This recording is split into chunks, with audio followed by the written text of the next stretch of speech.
Good afternoon. Today, a few minutes ago, in the Middle District of Alabama, a grand jury returned an 11-count indictment charging the Southern Poverty Law Center with 6 counts of wire fraud, 4 counts of bank fraud, and 1 count of conspiracy to commit money laundering. According to the charges in the indictment, the SPLC is a nonprofit entity that purports to fight white supremacy and racial hatred by reporting on extremist groups and conducting research to inform law enforcement groups with the goal of dismantling these groups. As the indictment describes, the SPLC was not dismantling these groups. It was instead manufacturing the extremism it purports to oppose by paying sources to stoke racial hatred. The indictment describes this conduct in detail, but one troubling example is that the SPLC was paying a member of the leadership group that planned the Unite the Right protest in Charlottesville, Virginia in 2017 that resulted in the death of 1 person and injured dozens more. This particular person being paid by the SPLC allegedly received approximately $270,000 over the course of 8 years. In total, according to the indictment, between 2014 and 2023, SPLC paid at least $3 million to 8 individuals at least. These individuals were affiliated with the Ku Klux Klan, United Klans of America, National Socialist Movement, Aryan Nations affiliated Sadistic Souls Motorcycle Club, the Nationalist Socialist Party of America, Nazis, and the American Front. Now, as the indictment lays out, after SPLC paid members of these extremist groups, it created work product that reported on these activities that the members participated in or contributed to. And to that end, it was doing the exact opposite of what it's told its donors it was doing. Not dismantling extremism, but funding it. To carry out this scheme, SPLC created bank accounts in the name of at least 5 completely fictitious organizations that had no bona fide employees or legitimate business purpose. The money was passed from SPLC to one sham account to a second sham account and then loaded onto prepaid cards to give to the members of the extremist groups. This was designed to shield the source of those funds, and because of this, SPLC is also charged with 1 count, as I said earlier, of conspiracy to commit money laundering. In conclusion, I want to thank the acting U.S. Attorney in the Middle District of Alabama, Kevin Davidson, who's in his district right now and not able to be with us, for bringing this important case, along with the FBI team in Alabama for their hard work during this investigation. This investigation is ongoing, and I'd like to ask Director Patel to say a few words as well. Thank you, General Blanche. What we're here today is to announce what the General just told you. The Southern Poverty Law Center, in a massive, sweeping indictment, has been charged with allegations of fraud and using the banking system to perpetrate that fraud. I just want to talk about a couple of brief things here. The Southern Poverty Law Center themselves advertise to raise money to dismantle violent extremist groups for a period of at least a decade. They use their donor network to raise money to purportedly dismantle violent extremist groups. However, the SPLC, the Southern Poverty Law Center, used the money they raised from their donor network to actually pay the leadership of these very groups. I just want to say that again. They used the fraudulently raised money by lying to their donor network, thousands of Americans, to go ahead and actually pay the leadership of these supposed violent extremist groups. The groups, as the General laid out, include the Ku Klux Klan, the United Klans of America, Unite to Right, National Alliance, the National Socialist Movement, the Aryan Nation Motorcycle Club, and the National Socialist Party of America, and also the American Front. In at least one of these matters, our investigation revealed that funds were used to facilitate the commission of further state and federal offenses. totaling over $3 million. Furthermore, our investigation revealed that the Southern Poverty Law Center, on top of perpetuating this widespread, decade-long, multi-million-dollar fraud, conducted more criminal activity. They attempted to hide their criminal activity from our financial banking network. They set up shell companies and entities around America so that the financial institutions that we rely on as everyday Americans were deceived in believing that money was not coming from the Southern Poverty Law Center in the perpetration of this scheme and fraud, but rather fictitious entities they stood up to perpetuate this ongoing fraud. This is a serious and egregious violation of a group that purported to dismantle violent extremist groups, but in turn actually only fueled the hatred. This is an important case brought by President Trump's administration. We're thankful for the president for his leadership and funding of not just the FBI and DOJ, but his commitment to go out there and wipe out fraud and conspiracy and waste and abuse wherever it occurs, including the Southern Poverty Law Center. Even though this money was made to appear to be coming from legitimate people and legitimate entities, we at the FBI, with our great partners at the Department of Justice and in the state of Alabama, were able to comb through a decade worth of material, a scheme that took a decade to build, so that we were able to follow the money, because money never lies, and they got caught. As the Attorney General said, these charges are varying, they are widespread and wide-ranging, and this investigation is very much ongoing. Today we're here to announce the charges of the Southern Poverty Law Center, and this investigation and the individuals who are responsible will be brought to justice. Thank you, General. Thank you, Director Patel. With any questions? I'd like to know why individual people are not mentioned in this indictment. Is that something that's going to come down the pike? Is this just an indictment of the entity? Can you kind of explain, could people face charges here, or is this the indictment and you're done? So, yes, I mean, as we said, the indictment, this investigation is very much ongoing, and today the grand jury returned an indictment against only one entity, the Southern Poverty Law Center, and we'll go from there. But as you'll see from the indictment itself, it should be obvious from the indictment that the investigation is ongoing. And I just want to make sure I understand. You're alleging that the Southern Poverty Law Center was paying the leaders of KKK and other groups to continue their operations? Is that?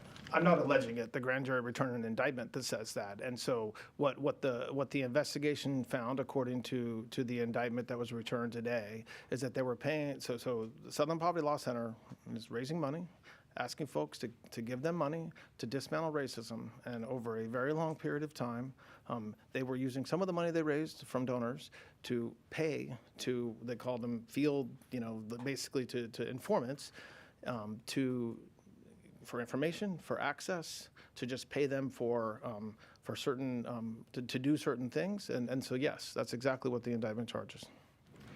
I was wondering if this is going to expand perhaps to more groups. Perhaps there's been a lot of accusations about particular groups like the Patriot Front that get a lot of traction.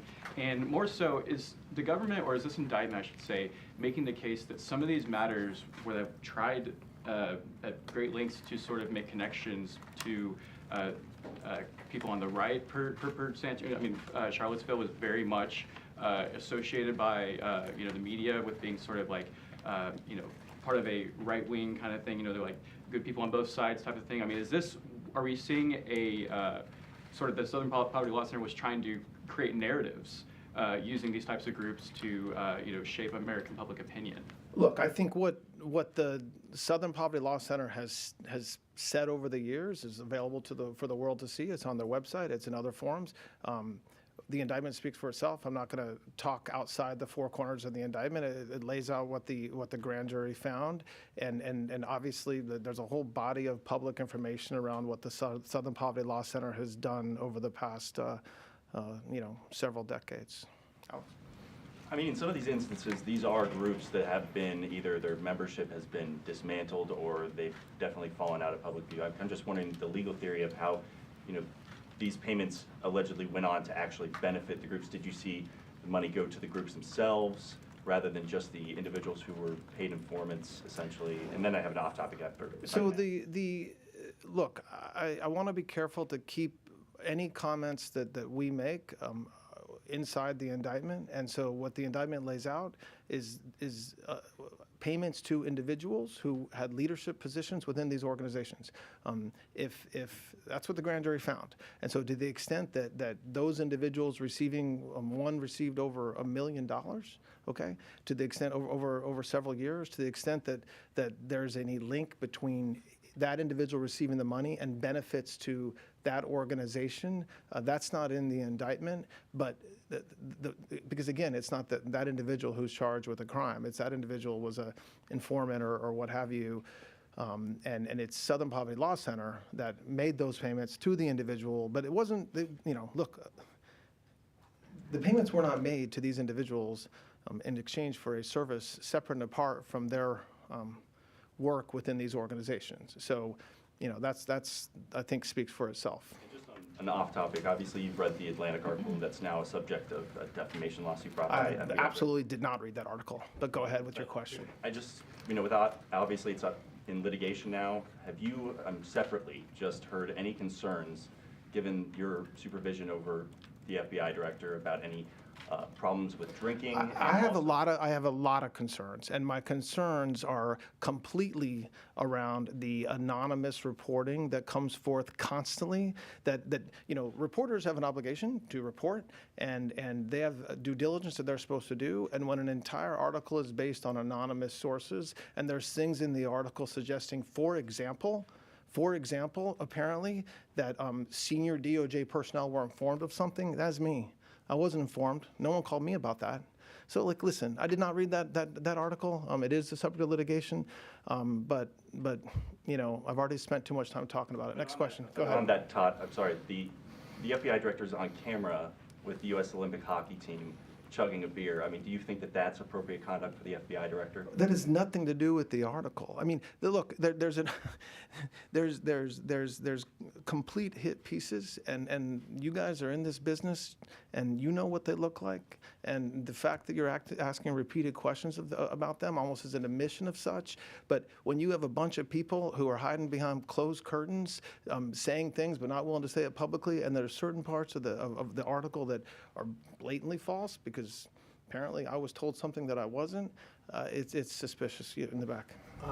Thank you, Mr. Acting Attorney General. Can you explain again what the fraud is here exactly? Are you saying it's illegal for the SPLC to pay money to people that are in hate groups, or something about the way this was done makes it illegal? Because it's not automatically illegal, is it?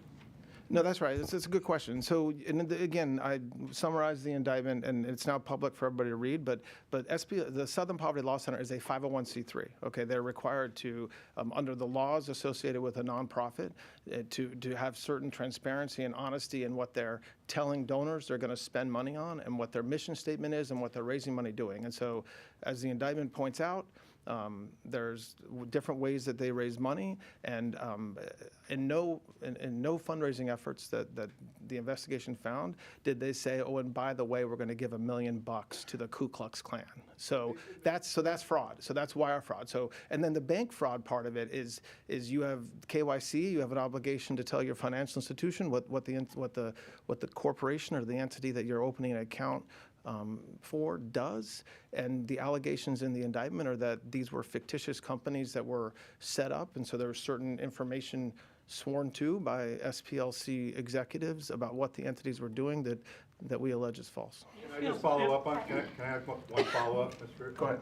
On the hiring of Joe DeGenova to work for the department, can you just tell us a little bit? I understand you went down to Florida, perhaps to take part in his swearing in or bring him on board. Can you explain why he's being brought back to the department after 40 years?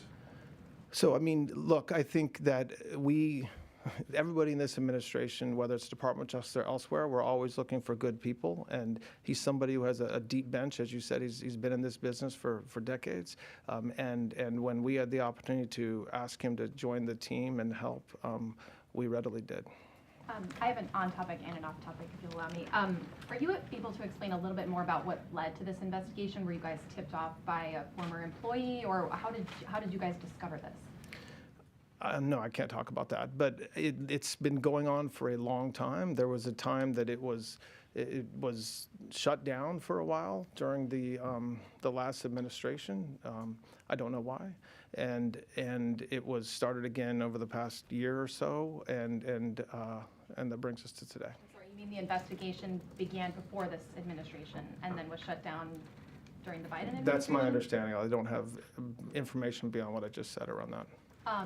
I wanted to ask about the John Brennan investigation. If you can explain why the career prosecutor who had been leading that investigation was removed, and if you have or had concerns that investigation is not moving quickly enough. I don't have any concerns about that investigation. And again, the reporting around that really is just a source purely from leaks and not actually accurate reporting is not something I'm going to comment on and never will comment on. Could I ask you just to clarify one thing? Obviously, the Bureau had a long relationship with the SPLC.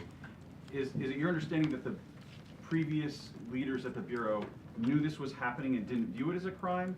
Or is that the Bureau did not know this was happening? It is my understanding that SPLC never told anybody in law enforcement that they were paying off the Ku Klux Klan, and I don't think that should surprise anybody. Thank you, Mr. Acting Attorney General. I'd like you to both weigh in on a recent memo from the Office of Legal Counsel declaring the Presidential Records Act unconstitutional, so saying that presidents no longer need to preserve their documents or return them to the government. What do you say to critics who suggest this basically eliminates transparency and accountability around how White House operates, especially given how much time you guys are spending investigating the previous administration? Well, look, I think there is no dispute that this administration in just 14 months has been a lot more transparent than the last administration or in any administration. So if critics are suggesting that somehow we're not being transparent, I don't find that credible in any way, shape, or form. As far as the recent OLC opinion regarding the PRA, that is something that has been heavily litigated in D.C. and elsewhere, and OLC issuing that is not the first, that's not the first place that you see that it's unconstitutional. I mean, I think there's a lot of places that you can go to think through why that is. The memo speaks for itself, and I don't have much to say about it beyond that. Patel, do you want to weigh in on that? The president has this pending billion-dollar lawsuit against the IRS. He sort of said that this is like he's negotiating with himself. How can you assure, is there anything you can do to assure the American people that taxpayer dollars are being protected? How are those negotiations being handled? I'm most certainly not going to talk about ongoing litigation, and it wouldn't be appropriate for me to comment about that case given its status right now. Broadly, with the the various interests, the competing interests there, right? You have the president and the White House pressing obviously for some personal money, and then you have him being your boss. How do you sort of, just broadly speaking, how do you sort of handle that sort of issue? I mean, the Department of Justice handles complicated decisions involving those type of issues every day, all day, and not just this Department of Justice. Every Department of Justice handles issues like that. I mean, you have decisions that an Attorney General or his or her staff have to make that are difficult and complicated, and we do it. Attorney Generals before me have done it, and we'll be able to handle it in an appropriate and ethical manner. Yep. Thank you, Acting Attorney General. A question for you and then a question for the FBI Director. You spoke about the timeline of the investigation. I know you said you have not much more to say about that, but I am curious if you can talk about if it started in 2017, 2018, and just given what you said about the Biden administration turning it off, how is the Department of Justice ensuring this investigation remains free from political influence? Well, I mean, look, it's free from political. There is nothing political about this indictment or this investigation. SPLC has lawyers, and if they think that I'm wrong about that, they're going to be free to make a motion in front of a judge like every other defendant in the country. As far as what I just don't know information. It wasn't that far ago. It was within the past 4 or 5 years, but there was a decision made. I don't have any insight into why it was made to not pursue the investigation, and we started it again, and that brings us to where we are today. Hal, I do want to give you an opportunity to respond directly to the allegations in the Atlantic article that your unexplained absences created a national security risk. And beyond that, can you say definitively that you have not been intoxicated or absent during your tenure as FBI Director? I can say unequivocally that I never listened to the fake news mafia. And as when they get louder, it just means I'm doing my job. This FBI director has been on the job twice as many days as every director before me. What that means is I've taken half as many days off as those before me. What that means is I've taken a third less vacation than those before me. What that means is that this FBI with this Department of Justice has dropped the murder rate 20 points. What that means is this FBI with this Department of Justice has captured 8 of the top 10 most wanted fugitives in the world, twice as many as the Biden administration did in its entire 4 years. What that means is this FBI has seized enough fentanyl off the streets to kill 178 million Americans, a 31% increase. What that means is this FBI and this DOJ has arrested 43% more spies in 14 months than the entirety of the Biden administration. What that means is this FBI has seen a reduction in opiate overdose deaths up to 20% alone. What that means is that we have found 6,300 child victims, 6,300 families have their kids back. That is a 22% increase from the Biden administration. I'm on the job. I'm the first one in. I'm the last one out. I'm like an everyday American who loves his country, loves the sport of hockey, and champions my friends when they raise a gold medal and invite me in to celebrate. I've never been intoxicated on the job, and that is why we filed a $250 million defamation lawsuit. And any one of you that wants to participate, bring it on. I'll see you in court. Explain the computer login issue. Just explain the computer login issue. You were not able to log into your lawsuit contends that you were not able to log into the system. What did you think after you were unable to log into the system? Let's have a survey. How many of you people believe that's true? Hang on. Did you communicate You with asked the question. Let me Sure. answer it. No, let me. No. Did you communicate with anyone that you thought you were fired after you were unable to log into The computer? problem with you and your report, don't cut me off. You asked the question. Straightforward question. The problem with you and your baseless reporting is that is an absolute lie. not- It was never said, it never happened, and I will serve in this administration as long as the president and the attorney general want me to do so. And every time you guys report false lies, every time you guys raise baseless questions, when we are here to talk about the Southern Poverty Law Center's $3 million decade-long scheme to fraudulently fleece Americans, you are off topic. It's a simple, straightforward question. This- Did you talk to anybody about whether you The thought you were fired? simple answer to your question is you are lying, and every time you do so, I'm asking you a direct question. I've I'm answered your asking you a question. It's simply very as simple. follows. I was never locked out of my systems. Anybody who says your it, lawsuit says the opposite. Your lawsuit contains. anyone that says the Your lawsuit- opposite your- is lying. The Thank you. lawsuit that you filed says that Look, directly. man, stop. You're being extraordinarily rude. And I know maybe that's part of your profession, but please just stop. If you ask a question, he can answer it. And then, wait, now you're interrupting me. Like, just a little bit of respect, man. Just a tiny little bit. Try it sometime. Go ahead. Earlier today, Senate Majority Leader John Thune once again was pleading for an end to the Justice Department's investigation into Federal Reserve Chair Jerome Powell. How do you respond to a direct request like this from someone in your own party? I haven't received the request, formally yet. I mean, listen, this is an ongoing investigation, and that's something that we can't talk about aside from saying, yes, it's an ongoing investigation, and the senator knows that, and other senators know that as well, and we'll get through it, but it is an ongoing investigation, and we can't really talk about it, especially not in public, but we'll try to address any senator, not just a senator from the Republican Party's concerns about that. Director Patel, you said in an interview over this weekend regarding the election into whether the 2020 presidential election was stolen, you said that there were going to be arrests coming, and I promise you it's coming soon. Hoping you could just elaborate a little bit on what that meant. Sure. We have many ongoing investigations into large-scale conspiracies, and like we did today, we'll be announcing those arrests when the grand jury returns those indictments. All right, just one more question, sir. I have an on-topic and off-topic. On the Southern Poverty Law Center, my understanding was from the video that the group posted today that this program about paying the informants had ended. I wasn't clear about when that was. Do you have any information about when this program stopped paying informants, and then if there's a statute of limitations issue there? I just wasn't sure how far back we're talking.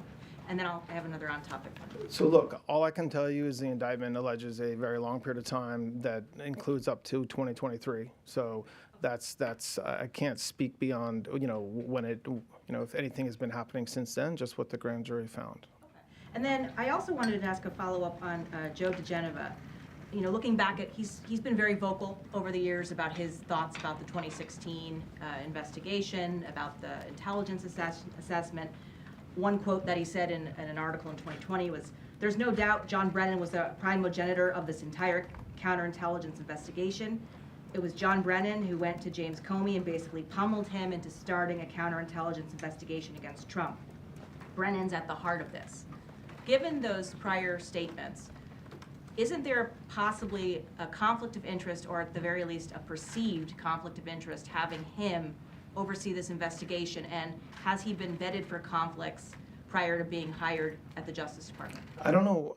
I'm not sure what the conflict of interest would be because somebody has said something in the past about a particular matter. That doesn't create a conflict necessarily. That's not what the conflicts are designed to, for just that. And I think It creates a sense of bias, doesn't it? Like he's coming into the investigation with preconceived views about a target of your investigation. Isn't that a problem? I mean, I just completely disagree with the premise. I mean, look, if you look at what happened during the president's investigations, there were prosecutors that were actively involved in the 2016 information with Barr and what AG Barr was doing. They readily joined the case, and one of them was actually stood up in court. So I don't think it's unusual, and it's not something that, sure, he has to make sure that he's doing everything ethically. I'm sure that he would. He has to make sure that everything he's doing is not in conflict with whatever rules, the rules that we have in this building.